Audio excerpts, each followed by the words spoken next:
My understanding is that on Friday, the indication was that there is the belief that this is linked to the use of THC-containing substances. Not the level of nicotine. It's not whether it's 20 or 30 or 40. The latest lung injury outbreak data in the U.S. suggests that the vast majority have used THC. A lot of them also have used nicotine-containing, and about 13% of cases in the U.S. report only having used nicotine-containing devices. And what percent of youth are using nicotine devices? The preliminary data for this year is that it's more than a quarter. More than a quarter, Of current and of those, use, so current a use. third of those actually are using marijuana derivatives in their. I mean, that's In their how device. widespread the use of these marijuana derivatives are among our youth. Based on the data that we have. Wow. So when we're told that it's okay to make recreational marijuana legal because don't worry, it's not going to we're not going to let children use it. The indication is just like with e-cigarettes, children are using it. We don't have a great track record of keeping things away from children. teenagers. And I'm assuming the people who vape, the youth who vape, are not doing it for medical reasons. Is that what you're finding, or are you looking into that?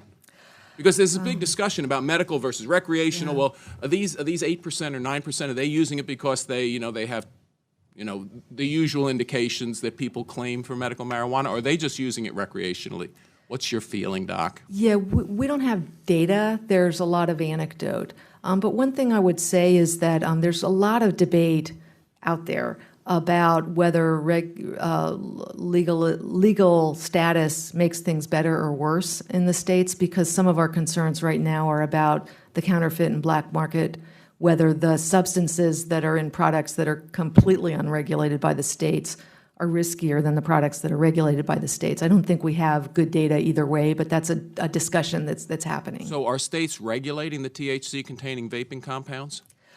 Where it's legal, they inspect the dispensaries. Every state has to set up their own plan on how they're going to do the regulation. So is the feeling that the states have gone ahead basically approving these THC-containing substances through regulation when they were basically unhealthy? They basically didn't have the scientific information about whether this was safe, but they were approving these compounds.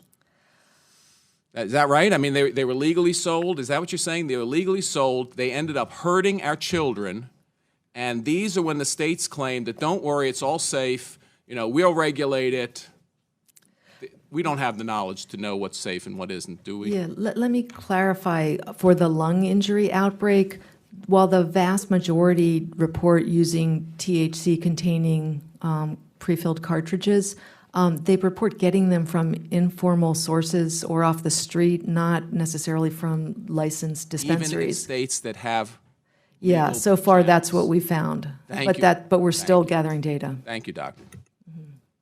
I think you've made a very strong case for why we want to have legal regulation of marijuana. We already have it in many states. The problem is, in fact, in my hometown of Kenosha, Wisconsin, it was one of the national cases, the two kids, and by kids they were early 20s, who were retrofitting these devices for marijuana, and that's the problem. It's people, because we don't have proper regulation in Wisconsin, because we're going to apparently be one of the last states to do any kind of legalizing and having regulation around marijuana. That's what's killing people. And so I think, the strong case was made by our colleague from Maryland about, why we should actually have legal marijuana everywhere, because that way we can have proper regulation.